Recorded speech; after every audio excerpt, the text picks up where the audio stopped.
Just because I love you, it don't mean I trust you. Everybody not to be trusted.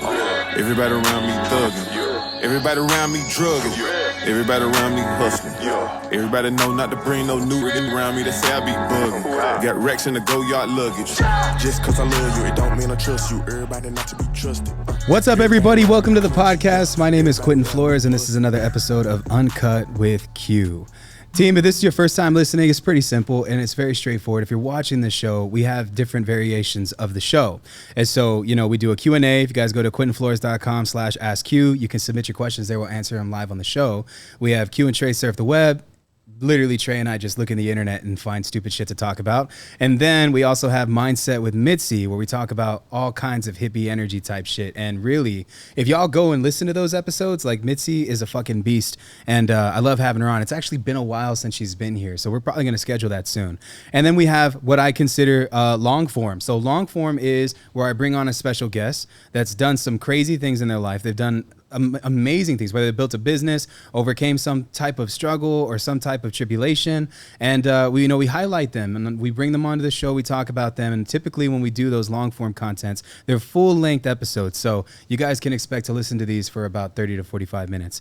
With that being said, guys, if this is your first time listening, we have a fee, and the fee is pretty fucking simple. It means that if you get value from this, if this show, for whatever reason that you're listening to, changes your perspective, keeps you up at night, makes you think something a little bit different, breaks traditional thinking within your mind, then all I ask is that you share the shit out of the show. We spend a lot of money to get the show going every single month. And, we try to be as consistent as we can with the episodes. I'm actually hiring a social media person to help me with posting these fucking things so that you guys are getting them 3 times a week. Anyways, guys, I appreciate all the love and support, but we're not getting a lot of that on YouTube. So the audios are great. I know, believe me, I go to the gym and I want to listen to audios. I want to be, in my head, not watching a screen. But go to YouTube and show us some love. Drop some comments there. We'll answer your questions there too. So that's your incentive to go and check out the YouTube channel. Anyways, y'all, with that being said, I have a special guest here with me today. Go on ahead and introduce yourself to the world. Hi, guys. I'm Steph Marie. I'm a certified personal trainer, stretch therapist, and a mindset coach. She's also like a craft chick, which is pretty cool. If y'all have ever seen that movie, I'm kidding. Yeah, definitely. But you, honestly, I feel like you're a huge inspiration, and I also want to give you your flowers on this podcast. This gal, everybody, I've been watching her journey and following her for such a long time. Mm-hmm. And you guys for sure need to follow this chick and hear what she's about to say. So if you're like distracted, right now is where you fucking hone in and you listen to what it is that we're about to talk about. All right. But she's inspired me and my weight loss. Y'all been watching me. I've been documenting this for a while now. On my worst days, I can count on seeing her Instagram pop up and just give me the drive that I need to do that. So I want to give you flowers on my podcast, if you don't mind. Yeah. You're really appreciated. You have no idea. And so, man, thank you so much for coming. First and foremost, for people who don't know too much about you, and those that are tuning in, you might share this with, when did fitness even become like a thing in your life? Oh, man. So I grew up in a very, very Hispanic family. So as soon as you learn how to walk, you got a fucking soccer ball. Yeah, so that's kind of like where it came from. And so, again, a big Hispanic family. The whole family had a team. So they played every Sunday. We went. It was like life. So I trained, I guess, I don't know, ever since I was like 3 and 4. That's when fitness came into my life, and it was just a norm growing up. Wow. I was the exact opposite. And I grew up in a hardcore Hispanic family, and all we ate was rice and beans and tortillas. Oh, so don't get me wrong. We ate bad. Gotcha. Yeah. Living in San Antonio, what I've known, especially, like, there's just so much good food here. And that's what I really appreciate about this place the most. A friend of mine has a barbershop that he cuts hair out of, and it's out there by... Oh man, it's literally like right down the street from Kennedy High School. Like I'm not even lying. And when I go over there and get my hair cut, I always make sure I lock my truck door first and foremost. But once I'm done getting my hair cut, there's a Mexican restaurant across the street. I don't know what it is, man, but there ain't no fucking place in this world that makes it better. But Rocky's, I think that's the name of the place. Rocky's Taco House. Oh, that taco house is famous. Everybody in the hood knows that taco Best carne quesada and cheese I've ever had in my life. Yeah, I haven't had it in like 20 years, and I went back there to get my hair cut, and I stopped by there, and I was just like crying when I ate that. Yeah. because it's just been so long, you know. You're gonna make me cry. I'm hungry. I want a taco now. I'm starving I can't too. have one. I just ate, but I ate some shitty meal prep bullshit, and so I'm fucking starving all the time. Yeah, I had chicken and green beans. Ugh. What we have to do, right, to maintain. With how you grew up and whatnot. Well, I mean, did you grow up in San Antonio? Are you from here? Born and raised in the West Side for sure. I did go to San Marcos for college, but then came back to San Antonio. But I'm a little Texas baby. I mean, San Antonio is beautiful. I love this place. It's hard to leave too. Have you been anywhere else? Yeah, well, no, just San Marcos, really. I mean, well, I've traveled. Yeah. Yeah, I've been to Chicago. I've been to New Orleans. But, yeah, nothing compares to Texas or San Antonio for sure. It's just a whole different vibe. The culture and the food here is Yeah. what I love the most about this place. And I think a lot of people that haven't been to San Antonio, you come to San Antonio, you're going to see a lot of culture. And I think for that's what I sure. appreciate about it the most, you know?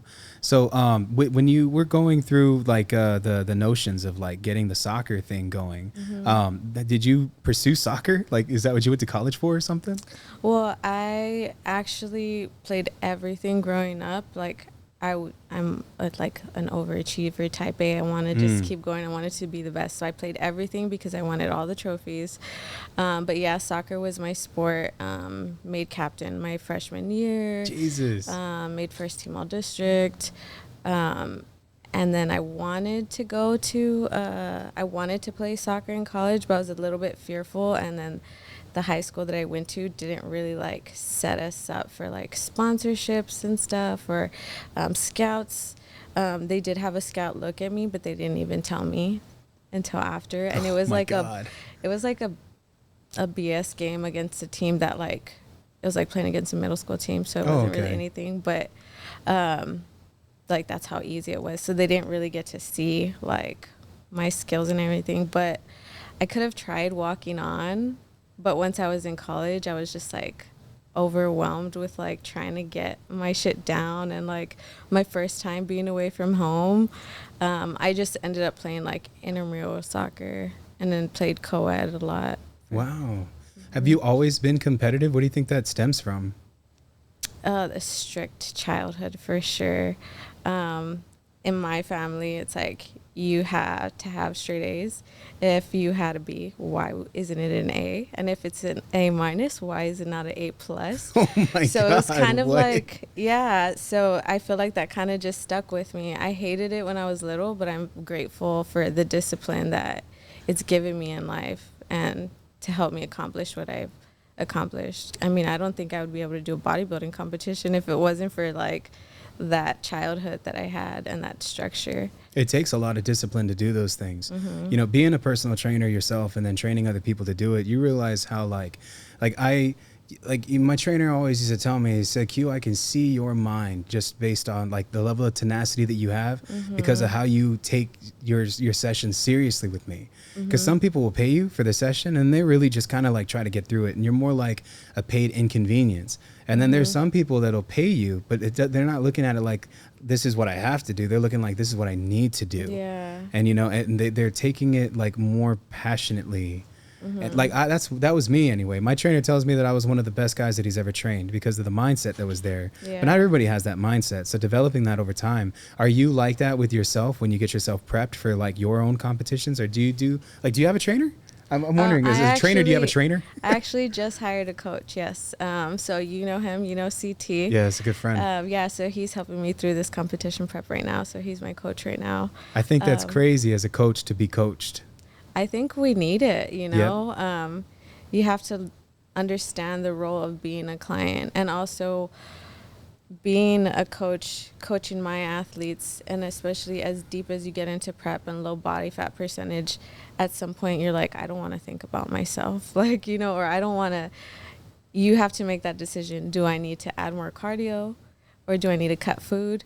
And like, I don't want to favor myself, you know. I just want my coach to be like, nope, you need to cut it. And I'm like, all right, got it, done. You know, I don't have to be like, oh, well, maybe I'll be okay with a little bit of rice here, or maybe I'll push my cut there. So I need somebody just like boom, boom, boom, a plan set, and then I just focus on my business. That's fire. I think that a lot of people don't know this, but it's something that was taught to me. And my mentor used to say, Q, you need to do what you do best and delegate the rest. And so if like what you do is like set in stone and these are your strengths and you know what your weaknesses are, like you shouldn't just sit in those weaknesses. You should like point them out and then have somebody hold you accountable. If you can pay for that, then fucking pay somebody to hold you accountable. With the physical training and stuff that you've been doing, like when did the idea of even starting like a fitness business even come into this equation? This is a good question. I actually was in college and pregnant, and I graduated 5 months pregnant and walked the stage with my baby in my belly. Oh my God. And then I decided to stay home with her because I wanted to spend her first 2 years with her. And in that time, because I'm such a go person, I was getting a little stir crazy. And then I was thinking like, okay, do I really want to go into the corporate world and sit in an office all day? And growing up, I've dealt with a lot of like anxiety and depression, and I knew that like an office space wasn't gonna be my jam. So I was like, all right, well, I have this time, like let's use it, let's build a goal. And I started dabbling in coaching, you know, family members and friends. And then I was like, all right, you're good at this, like let's fucking go, bro. Like we're gonna run with this before like she hits 3. And I made my mark and I became a trainer. I got everything I needed, and then I just started my business. That's insane. And like and I got to ask about this because I think this is important, and I want to highlight this because I don't want this to be brushed to the side. You just mentioned to me right now that you were going through anxiety and depression, but you're still helping people get fit. Yeah. That's crazy. What do you feel that does? Like for me, like when I fight anxiety and depression, I fight it with action. Like rather, because emotion is energy in motion. And so like when I'm looking at these two things that like one, it can either flow or it can crash. And so like, I think a lot of people, they just let it crash when they're in dark places like this, you know? Yeah. And you found something that would help you flow. What do you feel was like while you were building your business, going through being a mom and then having a baby while you're in school, like how did depression and all of that affect that, and how did you overcome it? I feel like it all started with, I had a doctor, I've had psychiatrists, therapists, everything. And one time he told me like, Steph, you need to get it together or you're going to be committed again. Like you're going to have to go get help and you can't come out until like the doctor says you're okay. Oh my God. And I've always been into fitness, and he's like, can you make a deal with me? If you can like throw yourself into fitness, you can go home today. And I made that promise to him, and I made that promise to myself because it was something that he picked up on that was always something that helped me.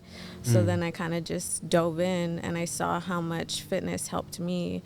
Like you said, we're moving the body, we're not sitting in that emotion, we're transmuting it. Transmuting it through energy, through like physical fitness, and it's not like a burden for me. I'm sharing a gift that I was given, and I'm just sharing it with the world. So that's kind of like why I do what I do. I just like got teary-eyed on what you just said. I think that's beautiful. You know, a lot of people don't know how hard it is to go through the gym and not feel like you want to be in your own body. Yeah. Like, I don't know if that's the right way to say it, but that's how I felt when I first got into the gym. Like I would go and I'd look at myself, and then I'd look at other people looking at me. And there was like machines, Steph, that I couldn't even fucking fit into. And while I like, you know, I don't know, it's just like a really crazy time. And I'm so glad that I went through that, you know? Yeah. Because like looking back at that version of Q, that was one strong motherfucker to like even try to attempt to do those things, knowing he was like severely overweight. I'm positive if I were to put on like 100-pound vest that I'd be able to see something powerful. You know what I mean? Like, damn, like, because those workouts would be way harder if I put the vest on right now, you know? I don't know, man, but I see you doing so much, and knowing that you were going through those things, and the fact that you're even open about them on this show right now, it means a lot. And I think that more people should be vocal about those things. Because when you're not going through them, you're growing through them. Exactly. And I think that that's the difference for a lot of people that just haven't figured that out, where they can find this, like this, what do you call it? Like the symmetry, the symmetry, like the alignment is what I guess what I'm trying to say. But when you were finally like getting into the fitness game, how did you get your business out there? I just started posting. I don't think like online trainers were super huge. It was kind of like slowly happening. And I was just like, okay, data, numbers game, I have to be seen. Like, so I just started posting. I started sharing like my transformations. I started talking and networking. Like being a single mom, just coming out of like stay-at-home mom, it was very difficult to like build up like being comfortable in a social setting and being able to network again. So that was definitely a challenge for me to face. But like just going within, like believing in myself. And I really believe like I didn't give myself an out. I didn't give myself a plan B. I was like, this is what we're going to do, and we're going to do whatever we need to do to get there. So it was a lot of failing forward, you know. You just keep going, you fail, you assess, and you adjust. And you keep going, you fail, assess, and adjust. And just, it's the same thing still today. Yeah. I swear, man, I would just like the way you talk about your business, like, you know, like meeting you, and then like earlier I had this assumption, and it, like this happened off camera, that she had like sponsorships and stuff, you know what I mean? And I know that you've had that opportunity before, but like just, I don't know, you're like a big deal to me. You know what I'm saying? Like having you on here on the podcast, it's like, it's crazy. Like this is like dream come true type shit. And I'm just saying this because I'm so fucking grateful, right? What does your daughter think about everything? Like all of the stuff that you do, like the businesses that you're building, and just the growth that you've had, you know? Is she present for all of it? Like you get to spend all your time with her doing this business? Oh, she's like my partner in crime. Like when I first started personal training, like privately, not like in a corporate gym or anything, I didn't have a babysitter, so she was there with me, 3 years old, in the gym, like my little training partner. If I needed to run to the restroom, she was counting my clients' reps for me. So and she grew up seeing mommy work out, seeing mommy pose for her bikini competitions. What? So, but she understands like this is different, and we talk about how grateful we are because a lot of kids, their parents like go to work and they leave in the morning and they don't see their mom till they come back. So that's something that we've definitely talked about. Like, how old is she? She's about to be 8. Oh, wow. Yeah. Yeah, my son just turned 7. Yeah. Beautiful. So she's a little entrepreneur too. She's like, okay, well, if I do these drawings, like, can we put them like on Etsy, or like, you know, she has her wheels turning too. So that's that creativeness. She loves it. As a dad, you know, I'm very grateful that I get the opportunity to share my business and my knowledge with my son. Oh, yeah. And it's a beautiful thing. Like my boy, he's so smart. He's so bright. He draws like crazy. He gets the art thing from his mom. His mom was a tattoo artist, and he is a tattoo artist, and paints and sings and does all of these things. So there's a lot of creativity in this little child. Yeah. And then he gets my tenacity, which I've been a go-getter in everything that I've ever fucking done. I'm also overly competitive sometimes. Oh, like I'd be competing on stupid shit, bro. Yesterday I was competing playing bingo, loteria, which was a lot of fun, you know? But I think that when you hit your stride and your kid gets to see it, that's the most beautiful part of the journey. And people be sleeping on that. You know, a lot of people, they think that a kid's supposed to like anchor you. Like, I couldn't start that business because I have a kid. When really it's like, this child's the fucking engine in my car, bro. Like, I'm able to move at the capacity that I can because I have this kid. And so like, you know, I think that's admirable as fuck. Does she want to become like a personal trainer too? Oh, yeah, she definitely, that's like one of the first jobs, so she wants to do it. I was like, girl, you could be a personal trainer in high school. Start making bank. You could buy your own car. That's what's up. Yeah. So right, you got to throw that in there. You can buy your own car, you know? Remember we made this deal? It's on camera. It's on camera. It's recorded now. Yeah. I think that's awesome, man. With what you've been able to build, right? Like the fitness part being one aspect. One of the things that we talked about yesterday, because this is all like super improvised, by the way. Like she had no idea she was going to be on the podcast. I kind of threw her on the fucking spot. It's okay. I love it. That's how I am, you know? And so I like, one of the things you mentioned to me yesterday, and you had said that the fitness industry has spawned other passions for you, right? What are those other things? Definitely like energetic work, spiritual work. I started off as personal training, and then I did move into more stretch therapy and mobility coaching, and that kind of like meshed together with everything. Like it was just like an alignment, like we always talk about. Yep. I went through a lot of spiritual growth, and then I was introduced to stretch therapy, and then through that, like I'm just learning more and more, and everything is tied together. Grounding yourself, breath work, like alignment in the mind, body, and soul. Like your physical body is not going to achieve what you don't believe, you know? Yeah. So that's kind of like where it's led me to. So yeah. I have this thing that I do that a lot of people kind of disagree with, but it took me a while to realize I didn't have to be angry to gain strength. I more or less had to like create something in my mind, almost like a reality. Like, you know, like seeing, believing, seeing. It's like two entirely different things. But whenever I'm about to deadlift and I'm going to deadlift like over 500 pounds, I have to put myself in the mindset. If I'm not there, I know for a fact there's a huge chance that I could get injured. Exactly. And so like I put myself in this mindset where I'm thinking like something catastrophic. Like the two most important people in my life, like my son and his mom. Like I prioritize them in all I do, no matter what. Like no matter where we're at on terms, none of that matters to me. My goal is that they don't ever have to struggle, or do they ever have to be afraid of anything? Because I protect my family, you know? And so I picture something crazy, like there's a truck parked on them, and the only way that I can lift that truck is if I pick this weight up. And in that moment, it's like I have this strength that appears out of nowhere. And I feel like strength. I'm fucking going Super Saiyan, bro. Yeah. Like legit, I will grab that bar and I drive that weight up. Like I've never been able to, like, I know this, like some of y'all probably listen and think I'm fucking psychotic, but sometimes that's where you got to go to get to where you want to be in life, you know? And I don't think people understand that. It's like you really create your own reality in this world. You know, and there's so many shit. There's so much shit that you and I probably go through in our own, and just stuff that happens in business, in family, in faith, in finances, and in all of these things, right? And so, like, man, the one who holds it all together is you. So when you have that mentality that like this has to happen, like I have to carry the boats, I have to carry the logs, you'll find strength in places that you never knew existed.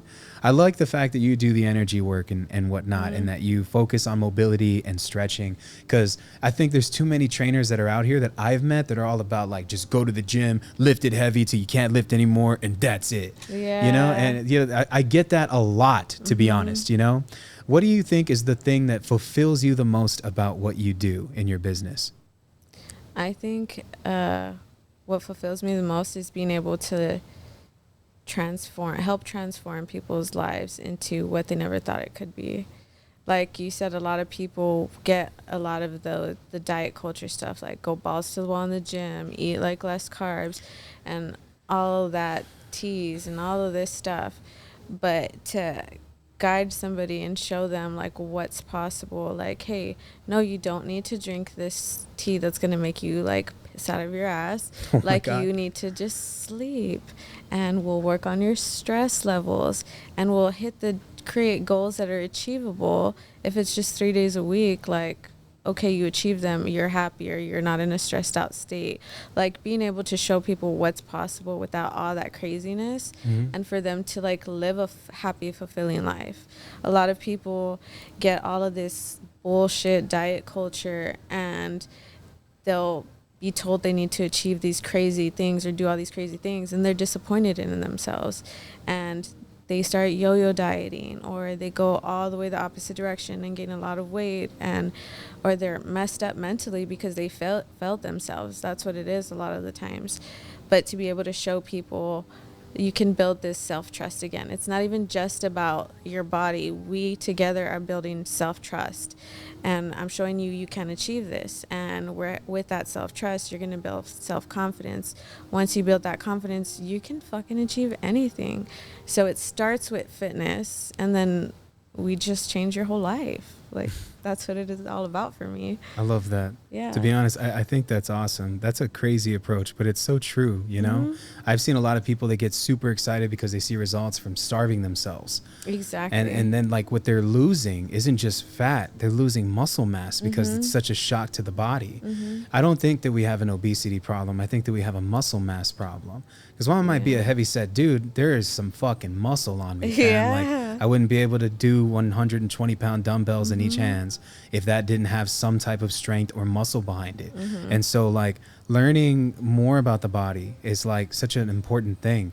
Like you get to a point where it's like you have these guys that are just pushing their agenda because they get paid to sell you that program. Yeah. And it's not like they actually believe in it, you know? And that was one thing that you told me. You're like, you got approached by a company and the company was like, yeah, you know, you can promote our stuff, but you tried it on.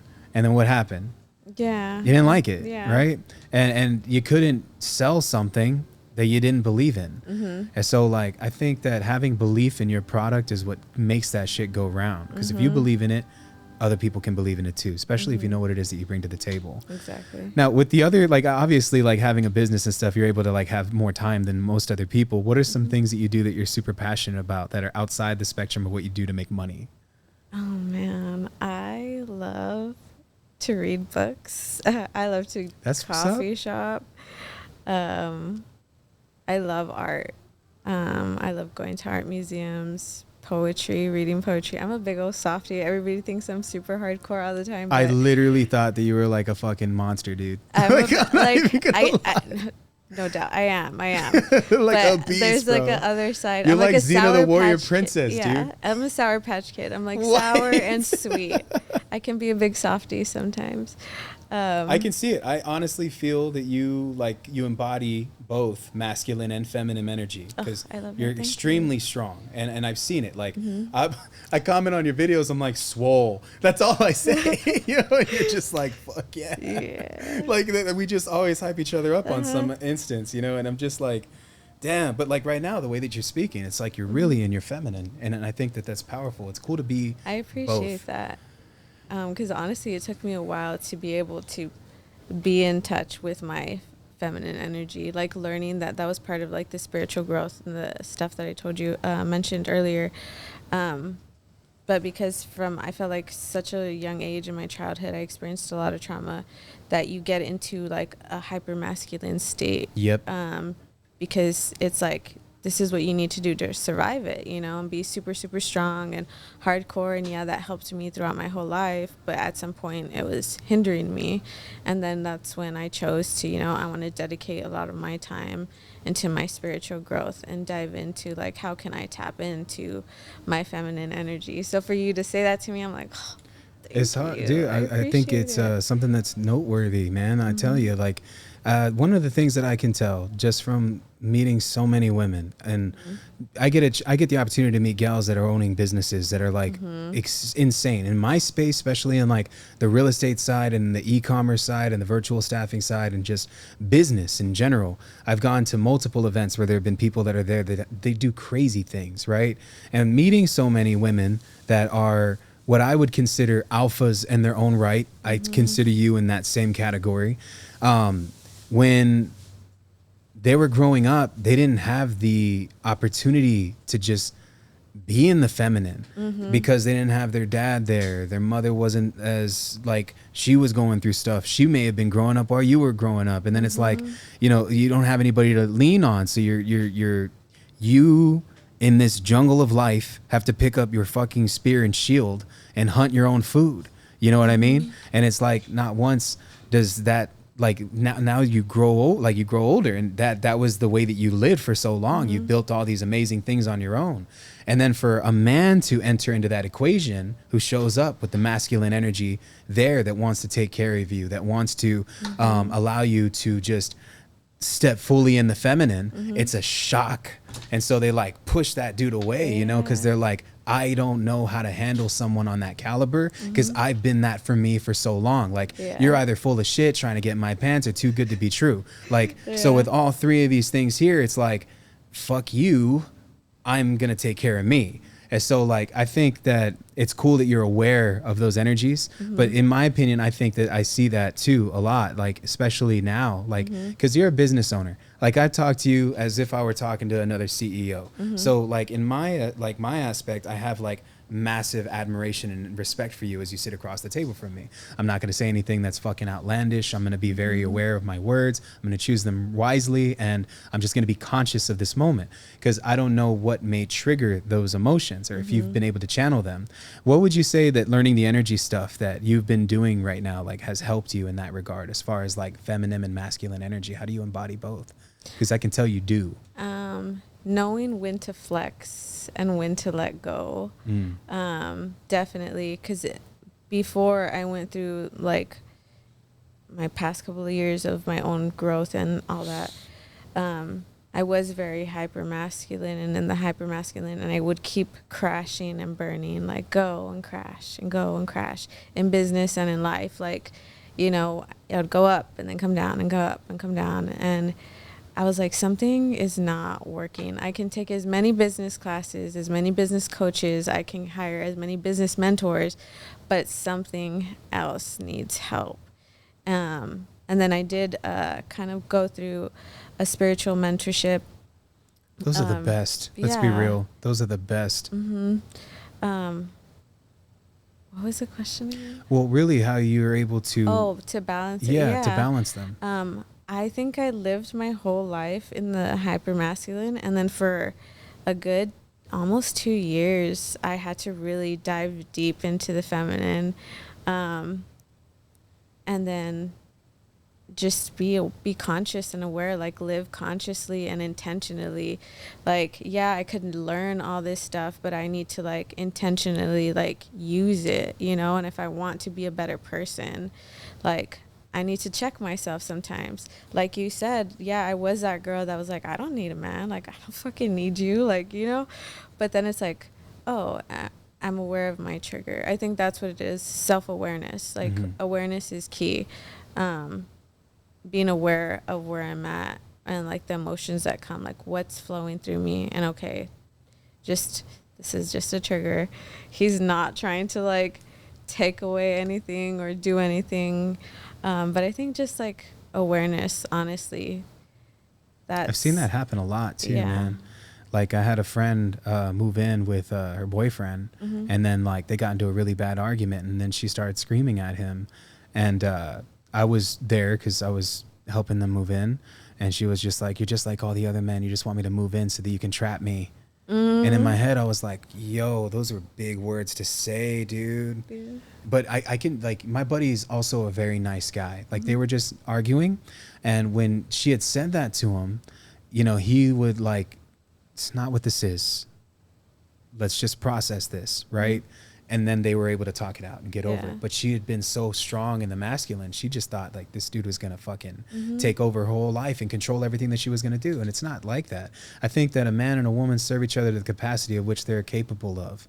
And so regardless of who's the breadwinner, I think, in my opinion, as someone who has always been that for everybody I've ever been with, and even friends and family, I am that one, the one that takes care of everybody. It's just how it is. God made me strong. And with the strength and this gift that he's given me, I choose to use it to take care of people that I love and care about. And I think that that's what makes a man a man. But at the same time, you know, finding people that still have to go through their healing journey and then being understanding of where they're at in that journey is also very important, which helps me to gauge the scene and step back and step in when I need to, because I want to make sure that I'm in alignment when things like that happen. But there's this thing that my friend told me when I was in Phoenix. So like, remember I told you I went to Phoenix, right? Second time I went, I wasn't on shrooms, okay? But I definitely smoked some fucking fine ass Phoenix weed, right? So I had a good time. Next thing you know, my buddy's telling me, he's like, you, dude, I've been seeing you post a lot of fitness stuff and talking about people fat shaming you. And like, you know, I just want to let you know something, man. Like, you don't have to talk about those things all the time. I get it that you're trying to bring awareness, but don't let that be your identity.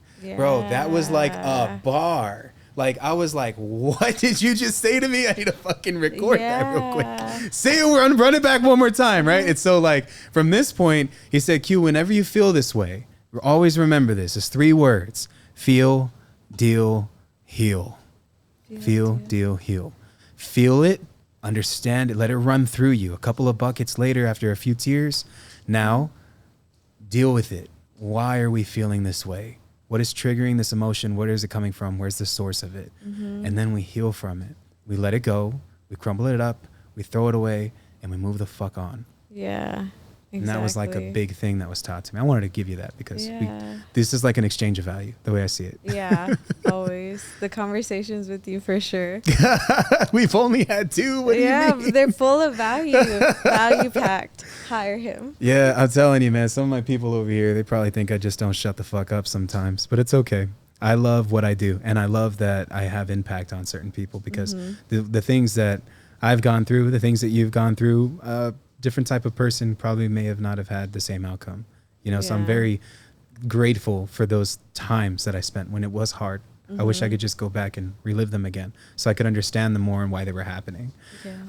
With your journey and where you're at right now in your business, where are you trying to take it within the next 5 to 10 years? Like, what does 10-year goal Steph look like, and what does 5-year goal Steph look like? I'm interested in knowing what that is. I definitely want to have already established my private practice, because I just do my stretch therapy right now, and it's more of like recovery, like in the gym, but I want like my own room and my own practice, and then kind of branch out.